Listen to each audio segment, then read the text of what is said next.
How fast can you travel in Breath of the Wild? I mean, look at this map, it's huge. The distance between the Akkala Ancient Tech Lab and Gerudo Town is over 10 kilometers, which took me like 45 minutes to walk by foot. And I mean walk, not sprint. Guardians kept trying to kill me, I hated it, I don't want to do that again. Now, I know what you're thinking, just warp to the Dakocha Say Shrine. No, I'm not gonna do that, I'm not a bitch. I'm gonna do this the right way. What's the fastest speed you can reach in Breath of the Wild? Using this, we can figure out a method to get us across the map as fast as possible.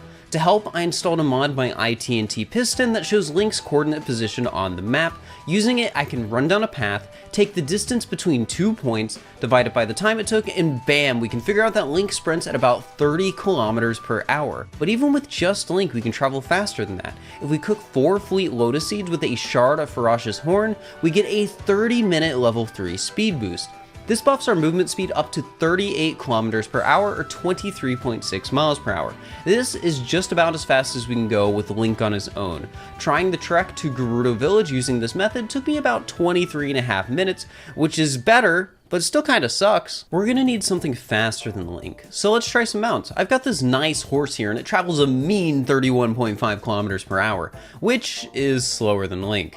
I've got a better horse. This one has a 5-star speed rating and hits top speeds of around 65 kilometers per hour. But what's kind of annoying is that this thing has a stamina rating of 3, which means I constantly need to wait between speed boosts. So do we have any better options? Our first is the most obvious, the infinite stamina glitch for the horse. If you quickly hop on and off the back of the horse, you can reset its stamina instantly to avoid the cooldown. Now, getting this over 100 times in a row to travel across the map, not that realistic, at least not for me. However, we can estimate that using this glitch, we could cross the map in about 14.5 minutes. There's some other easier options like Lord of the Mountain, who can be found on Satori Mountain during a crescent moon. This makes them kinda tedious to get, but if we do, we'll have a decently fast mount that never runs out of stamina without using glitches. It can travel at about 57.5 kilometers per hour, which is slower than a 5-star horse, unfortunately. Next, we have the Master Cycle Zero, which is just barely faster than Lord of the Mountain at 60 kilometers per hour or 37.2 miles per hour. The Master Cycle is slower than Sidon, who can travel through water at 61.5 kilometers per hour, who is then beaten by Sand Seals that reach top speeds of 76 kilometers per hour or 47.2 miles per hour. However, there's an issue. We can't take Sand Seals or Sidon from the Tech Lab to Gerudo Town. It is possible to glitch both of them into areas they aren't supposed to be, but that isn't practical for this challenge. Sidon just breaks out of bounds and travels super slow, while Sand Seals only work properly in sand. You could bring a Sand Seal to the beach and ride it around, but there isn't a beach that stretches all the way from Akkala to Gerudo. With all this in mind, it's a pretty close race between the 5-star horse, the Master Cycle, and the Lord of the Mountain for best mount to travel across the map. In my test, the 5-star horse was fastest at 14.5 minutes, Master Cycle second at 16 minutes, and Lord of the Mountain third at 16.5 minutes.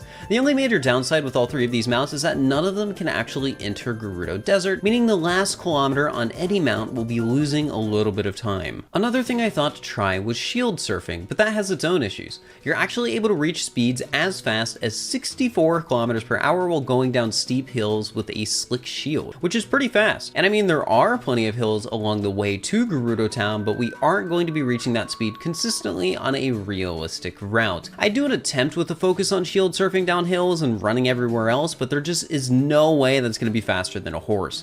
If we're going to get from the Tech Lab to Gerudo Town even faster, we're going to need to think a bit more creatively. On all of my attempts so far, I've been following this path. Unfortunately, taking a direct route from the Tech Lab to Gerudo Town isn't all that feasible. There's mountains, monsters, lakes, and other things that get in the way if we go off course. The big problem with this is that this series of paths is about 15 kilometers, which is 5 kilometers more than taking a straight line between the 2 points. If we could find a way around taking this route, even if it reached slower top speeds, we'd still be able to save a lot of time. The solution? Put 2 minecarts on top of each other and fucking fly, baby! That's right, we made a flying machine! Flying machines at their top speeds can travel at about 77 kilometers per hour or 47.8 miles per hour. With one, we'd have the opportunity to take a direct route from the Ancient Tech Lab to Gerudo Town, cutting out that unnecessary winding route we were forced to take on the ground. This brings our journey time down to a measly 8 minutes. These things are honestly great. Like, look at this. Oh, shit. Falling machine. Right before hitting the ground, Link is traveling at 218.5 kilometers per hour or 135.8 miles per hour. If we could fall straight from the tech lab to Gerudo Town, it'd take us about 3.5 minutes. Unfortunately, we can't do that. And besides, Link would die. We need something safer, like hurling a tree into his back at 300 kilometers per hour. You've probably seen it before, stasis launching. But in case you haven't, this is when you use the stasis rune ability to freeze something, hit it a lot to build up energy, and then jump in front of it right as it launches. This will give Link a ton of momentum, traveling at around 250 kilometers per hour right as he gets hit. This, however, slows down pretty quickly until we're on our paraglider and sailing at about 160 kilometers per hour. We'll keep losing momentum from there, but once we're traveling too slow, we can just drop down to the ground and do it again. This is an incredibly effective way to travel short distances very quickly, but starts to fall flat once we try and travel across the entire map. We have to perform a launch, fly a bit, get back on the ground, and then repeat over and over and over again. I tried this a few times with the trees in the Akala region, but unfortunately the whole process just takes way too long, so we're probably not going to beat a flying machine doing this over a long distance. We run into a similar issue with the bullet time bounce, or BTB. In a nutshell, this is a glitch where you insert bullet time right before bouncing on an enemy with a shield to get launched super far into the air. In my attempts, I was able to hit speeds as high as 300 kilometers per hour or 186.4 miles per hour the instant I launched. And then by the time I pulled out my paraglider, I was traveling at over 200 kilometers per hour. We'll eventually slow down and you'll have to land to find another enemy to perform the glitch on. Finding the right enemies and performing the glitch in the exact way several times in a row to get across the entire map just isn't realistic, however. And even then, all the setup time for each individual BTB we perform will just eat into our average speed. What we need is a glitch that can be easily performed anywhere with minimal setup. What we need is the Wind Bomb. This is one of the most commonly seen methods to travel quickly around Breath of the Wild's map, and for good reason. You can go really fast from almost anywhere using 2 bombs and your bow. In general, the glitch works by dropping the circle bomb while midair, entering bullet time, dropping the square bomb, and then exploding the circle bomb. If done right, the square bomb will fly into Link's back and propel him through the air. The speed you get typically will range a lot, but I was able to go as fast as 400 kilometers per hour on impact, but that typically slowed down to under 200 kilometers per hour by the time I pulled out my paraglider.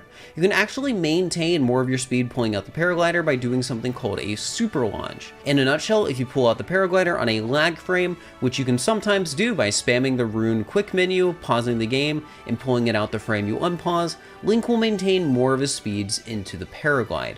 If we combine super launches with wind bombs, we're able to navigate across the map a bit faster than using wind bombs on their own. Because of how difficult it is to perform both of these tricks consistently, I reached out to the 100% speedrunner Bings F, who recorded himself traveling across the map in just under 5.5 minutes. The next glitch we have in our arsenal is the Bow Lift Smuggle Slide, or BLSS for short. The glitch is performed by getting Link into this weird game state where he's holding both his bow and a bomb or other object.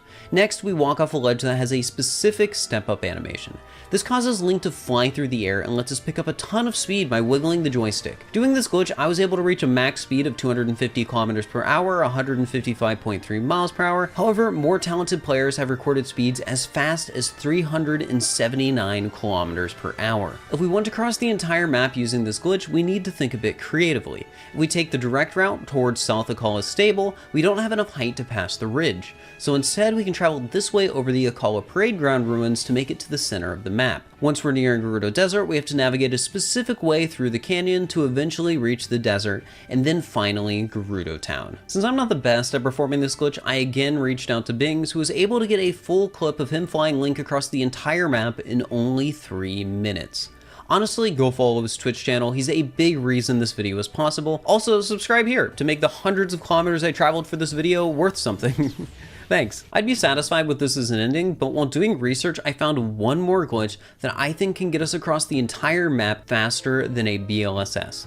The Breath of the Wild Super Swim. This glitch is a little bit on the complicated side, but to set it up, we first need to activate the Moon Jump glitch by hopping on another horse during archery training. Next, we need to clip under the map by the tech lab, moon jump onto a wall, and then hop off into a shield surf. We'll clip through the water layer and proceed to spend the next 5 minutes falling 1,600 meters below the map.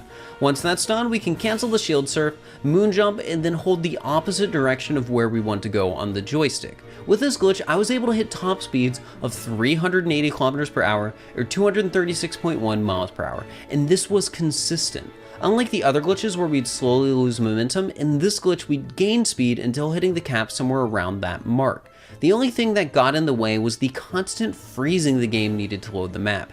Even with the freezing, we could make it all the way from the Akala Ancient Tech Lab to just outside Gerudo Town in about 2 minutes and 15 seconds. If the game could run perfectly and never froze, we'd be able to make it across the map in just 1 minute and 45 seconds. What? You don't like the fact I didn't count the time I spent getting moon jump, clipping out of bounds, and falling 5 minutes into the total time?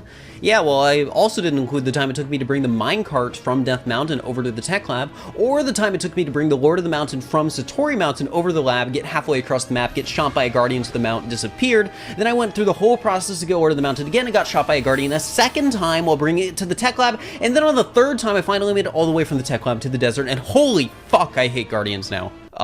Anyways, it's pretty clear the fastest way to travel across the map over an extended period of time is the super swim, or maybe the VLSS if you don't want to count setup. Okay, it's actually warping, but fuck that.